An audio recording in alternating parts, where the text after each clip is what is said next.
Missionários da Luz, capítulo 13, é a quinta parte. Nós estávamos lendo o capítulo, né? E foi falado em glândula timo.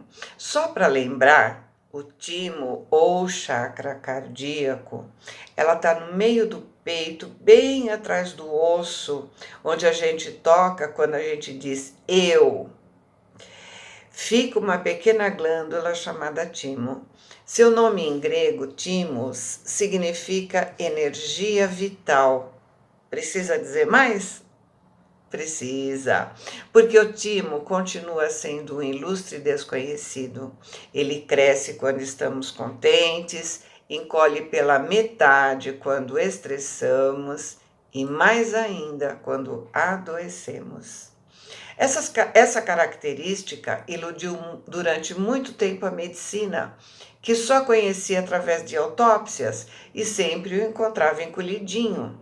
Supunha-se que atrofiava e parava de trabalhar na adolescência, tanto que durante décadas os médicos americanos bombardeavam timos adultos perfeitamente saudáveis com megadoses de raio-x, achando que seu tamanho anormal poderiam causar problemas. Mais tarde, a ciência demonstrou que, mesmo encolhendo após a infância, continua totalmente ativo. É um dos pilares do sistema imunológico, junto com as glândulas adrenais e a espinha dorsal, e está diretamente ligado aos sentidos, à consciência e à linguagem. Como uma central telefônica por onde passam todas as ligações, faz conexões para fora e para dentro. Se somos invadidos por micróbios ou toxinas, reage produzindo células de defesa na mesma hora. Mas também é muito sensível a imagens, cores, luzes, cheiros, sabores, gestos, toques, sons, palavras, pensamentos. Amor e ódio o afetam profundamente. Ideias negativas têm mais poder sobre ele do que o vírus ou a bactéria.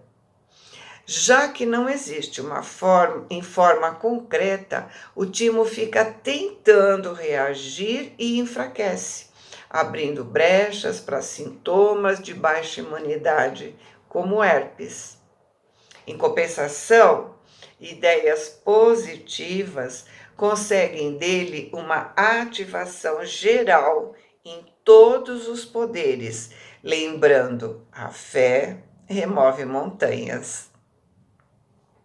Então, continuando o capítulo, né? André diz: alguns dos amigos presentes passaram a observar os mapas com maior atenção. Enquanto se estendiam sobre meus olhos aqueles microscópicos sinais, facultando amplo exame da célula-ovo, me aproximei do instrutor e, sentindo-o mais acessível às minhas interrogações, perguntei: temos nesses mapas a geografia dos genes da hereditariedade distribuídos nos cromossomos. Porém, a lei da hereditariedade será ilimitada? Ao nascer, a criatura receberá a total imposição dos característicos dos pais? As enfermidades ou as disposições criminosas serão transmissíveis de maneira integral? E o orientador observou com grave inflexão: não, André. Estamos diante de um fenômeno físico natural.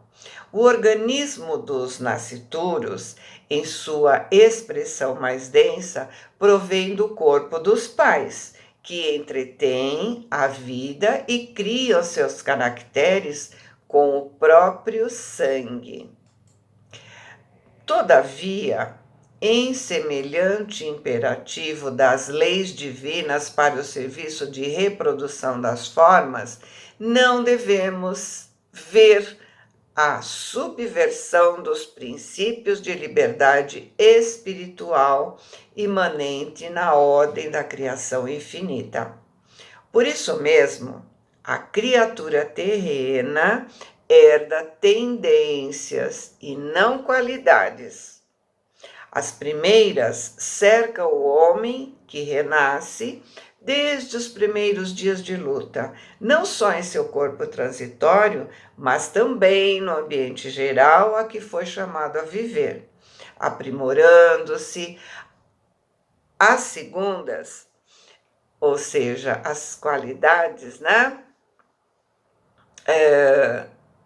Resultam do labor individual da alma encarnada, na defesa, educação e aperfeiçoamento de si mesma nos círculos benditos da experiência. Se o espírito reencarnado estima as tendências inferiores, irá desenvolvê-las, ao reencontrá-las dentro do novo quadro das experiências humanas, perdendo um tempo precioso e menosprezando a sublime oportunidade de elevação.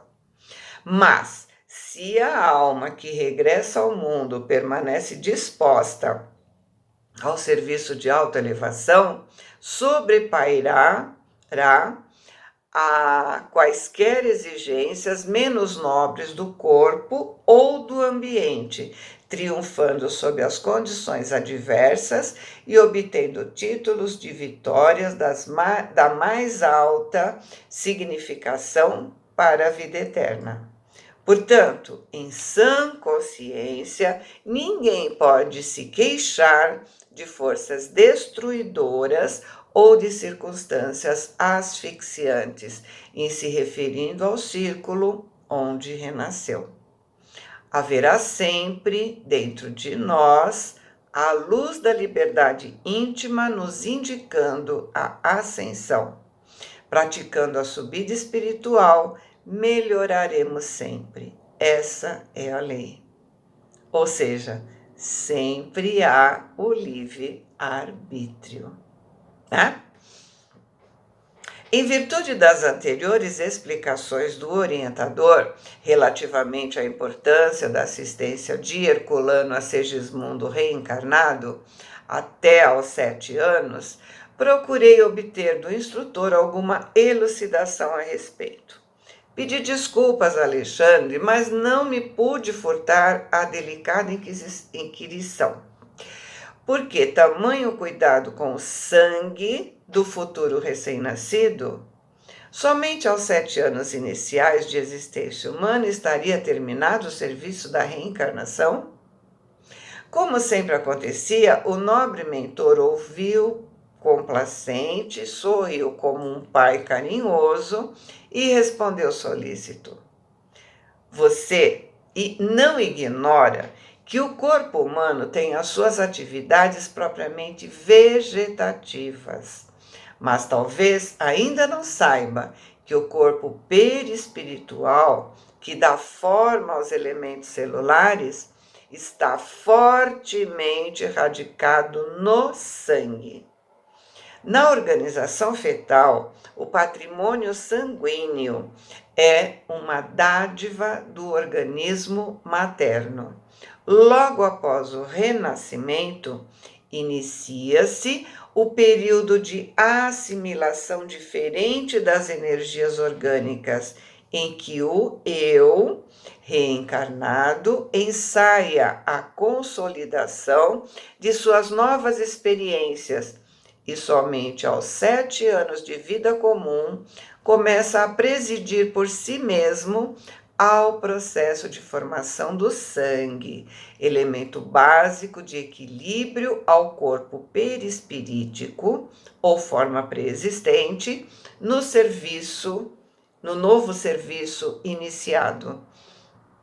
O sangue, portanto, é como se fosse o fluido divino que nos fixa as atividades no campo material e em seu fluxo e refluxo incessantes na organização fisiológica, nos fornece o símbolo do eterno movimento das forças sublimes da criação infinita. Quando a sua circulação deixa de ser livre, surge o desequilíbrio ou enfermidade. E se surgem obstáculos que impedem o seu movimento, de maneira absoluta, então sobrevém a extinção do tônus vital no campo físico, a qual se segue a morte com a retirada imediata da alma. Então, no processo reencarnatório, o espírito mergulha no corpo e vai se vinculando à matéria por intermédio do sangue. Isso é, por intermédio do perispírito que se espraia e vai se vinculando através da corrente sanguínea. Fortemente impressionado com a revelação do respeitável amigo, observei: oh, como é grande a responsabilidade do homem em frente ao corpo material. E o orientador acrescentou: diz bem, ao se referir com semelhante admiração a esse soberano dever da criatura reencarnada. Sem atender às pesadas responsabilidades que lhe competem na preservação do vaso físico, homem algum poderá realizar o progresso espiritual. O espírito renasce na carne para a produção de valores divinos em sua natureza. Mas como atender a semelhante imperativo, destruindo a máquina orgânica, base fundamental do serviço a fazer? Ainda agora você se referia à lei da herança. O corpo terreno também é um patrimônio herdado há milênios e que a humanidade vem aperfeiçoando através dos séculos. O plasma, sublime construção efetuada ao influxo divino com a água do mar nas épocas primitivas, é o fundamento primordial das organizações fisiológicas. Ao voltar para a crosta, temos de aproveitar sua herança, mais ou menos transformadas no corpo humano. A essa altura das elucidações surpreendentes para mim, Alexandre, depois de ligeiro intervalo, continuou: por isso mesmo, você não desconhece que, enquanto nos movimentamos na esfera da carne, somos criaturas marinhas, respirando em terra firme. No processo vulgar da alimentação, não podemos prescindir do sal. Nosso mecanismo fisiológico, a rigor, se constitui de 60% de água salgada, cuja composição é quase idêntica à do mar, constantes dos sais de sódio, de cálcio, de potássio. Encontra-se na esfera da atividade fisiológica do homem reencarnado o sabor do sal no sangue, no suor, nas lágrimas, nas secreções. Os corpúsculos aclimatados nos mares mais quentes viveriam à vontade no líquido orgânico. Há verdadeiras surpresas de comparação analógica que poderíamos efetuar nesse sentido. Não soube o que responder, em vista das definições ouvidas, e diante do meu silêncio, foi o próprio Alexandre que continuou depois de significativa parada. Como vê, ao renascermos na crosta do mundo, recebemos com o corpo uma herança sagrada, cujos valores precisamos preservar, aperfeiçoando-o. As forças físicas devem evoluir como as nossas almas, Se nos oferecem o vaso de serviço para novas experiências de elevação, devemos retribuir com o nosso esforço, auxiliando-as com a luz do nosso respeito e equilíbrio espiritual no campo de trabalho e educação orgânica. O homem do futuro compreenderá que as suas células não representam apenas segmentos de carne, mas companheiras de evolução, credoras de seu reconhecimento e auxílio efetivo. Sem esse entendimento de harmonia no império orgânico, é inútil procurar a paz. A conversa brilhante do orientador magnânimo e sábio sugeria sublimes questões. Entretanto, ele mesmo recordou o trabalho em curso e deu por findos os esclarecimentos daquela hora. Estávamos a 2 horas depois da meia-noite. Permaneciam agora ao nosso lado não somente Alexandre e os construtores, mas também diversos amigos espirituais da família. Congregando todos os companheiros em torno de si, como figura máxima daquela reunião, Alexandre falou gravemente: agora, meus amigos, entremos no quarto de nossos dedicados colaboradores para que a alegria da união espiritual se efetue. E depositando Segismundo nos braços da entidade que foi na crosta terrestre a carinhosa mãe de Raquel, acentuou: seja você, minha irmã, a portadora do sagrado depósito. O coração filial que nos espera sentirá novas felicidades ao contato da sua ternura. Raquel bem merece semelhante alegria.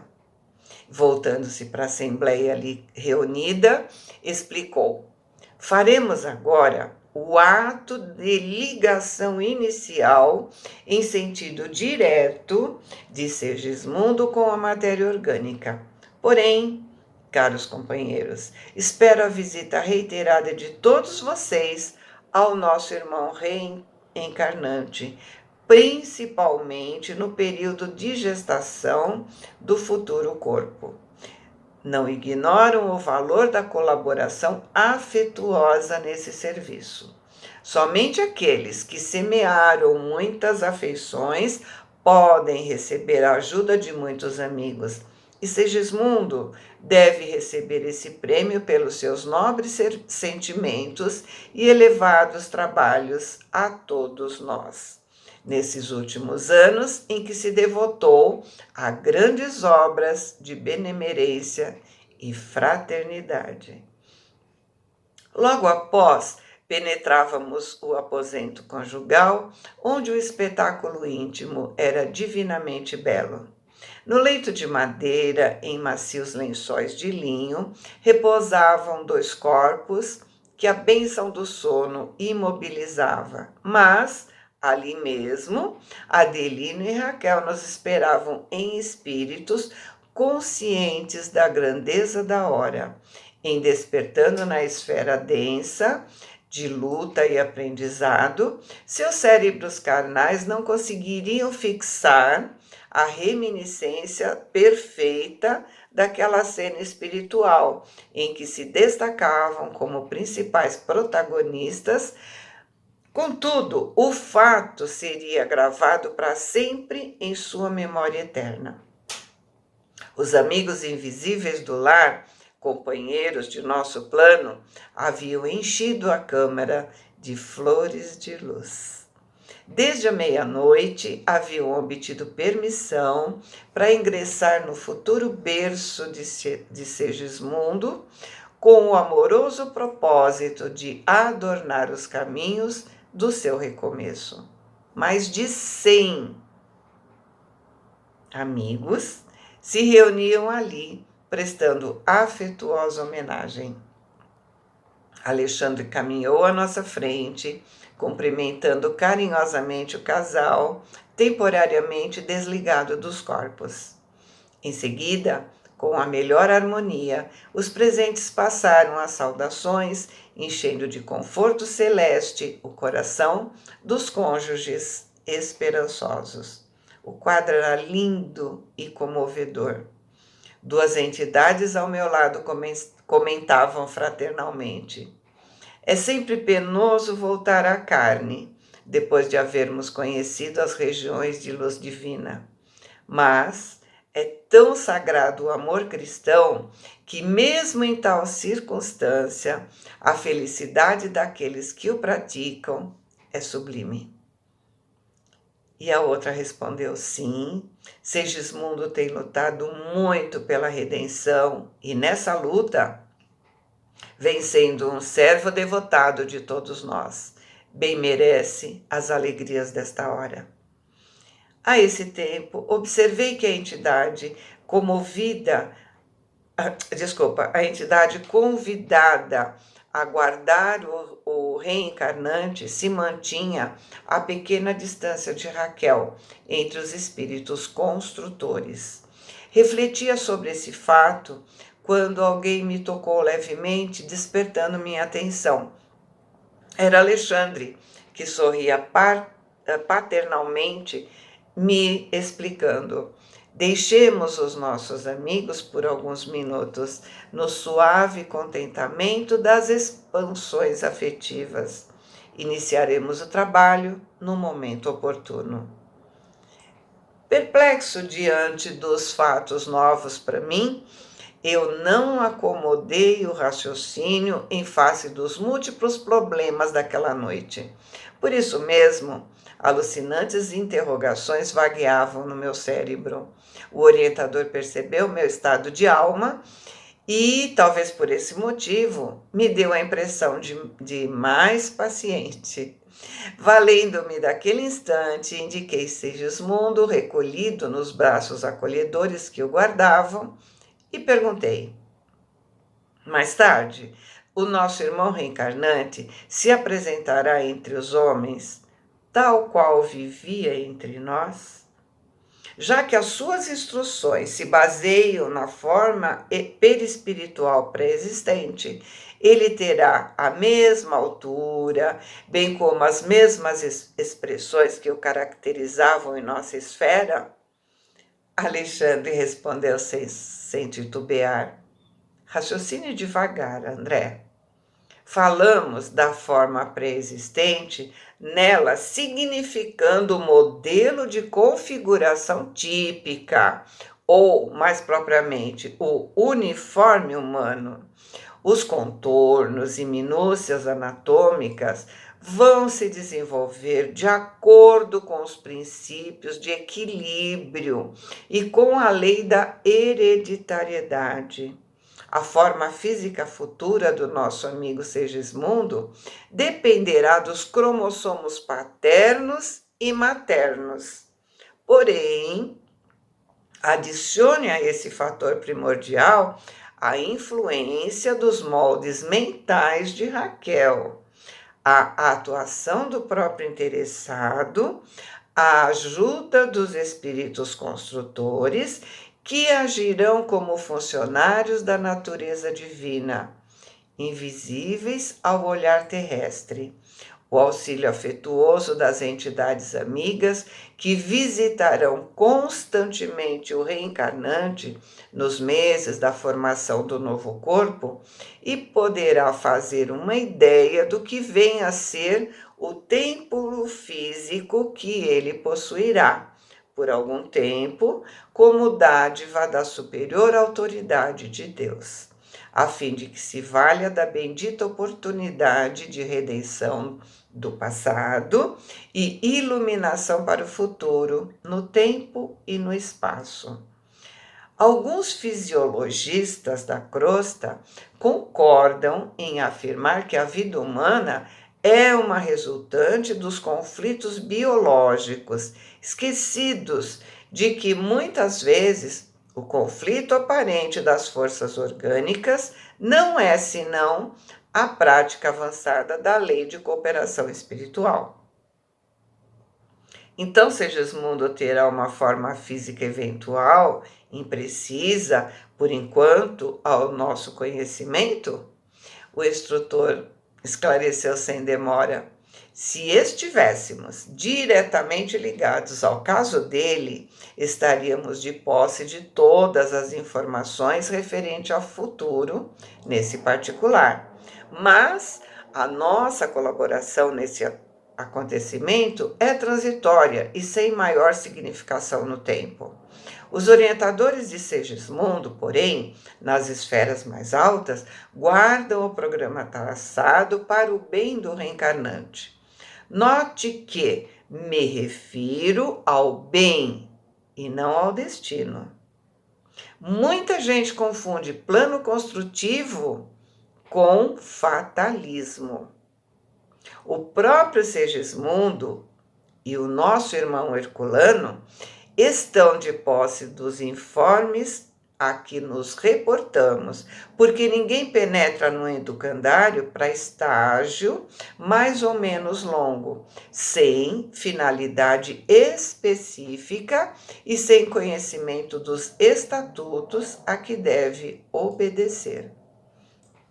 Nesse ponto, o generoso mentor fez ligeiro intervalo e continuou em seguida. Os contornos anatômicos da forma física, disformes ou imperfeitos, longilíneos ou brevilíneos, quer dizer, o indivíduo que apresenta tronco e membros mais curtos que a média da espécie, né? Belos ou feios, fazem parte dos estatutos educativos. Em geral, a reencarnação sistemática é sempre um curso laborioso de trabalho contra os defeitos morais pré-existentes nas lições e conflitos presentes. Pormenores anatômicos imperfeitos, circunstâncias adversas, ambientes hostis constituem, na maioria das vezes, os melhores lugares de aprendizado e redenção para aqueles que renascem. Por isso, o mapa de provas úteis é organizado com antecedência, como o caderno de apontamento dos aprendizes nas escolas comuns. Em vista disso, o mapa alusivo a Segismundo está devidamente traçado, levando-se em conta a cooperação fisiológica dos pais, a paisagem doméstica e a ajuda fraterna que será prestada a ele por inúmeros amigos. Daqui, imagine o nosso amigo voltando a uma escola, que é a Terra. Assim procedendo, alimenta um propósito que é o da aquisição de valores novos. Ora, para realizá-lo, terá de se submeter às regras do educandário, renunciando até certo ponto à grande liberdade que dispõe em nosso meio. Mas não poderíamos intitular semelhante prova de destino fixado? Perguntei. O André aduziu com paciência.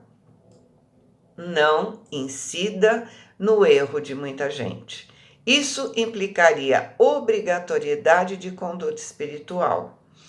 Naturalmente, a criatura renasce com independência relativa e, por vezes, subordinada a certas condições mais ásperas, em virtude das finalidades educativas, mas semelhante imperativo não suprime, em caso algum, o impulso livre da alma no sentido de elevação, estacionamento ou queda em situações mais baixas. Existe um programa de tarefas edificantes a serem cumpridas por aquele que reencarna, onde os dirigentes da alma fixam a cota aproximada de valores eternos que o reencarnante é suscetível de adquirir em existência transitória.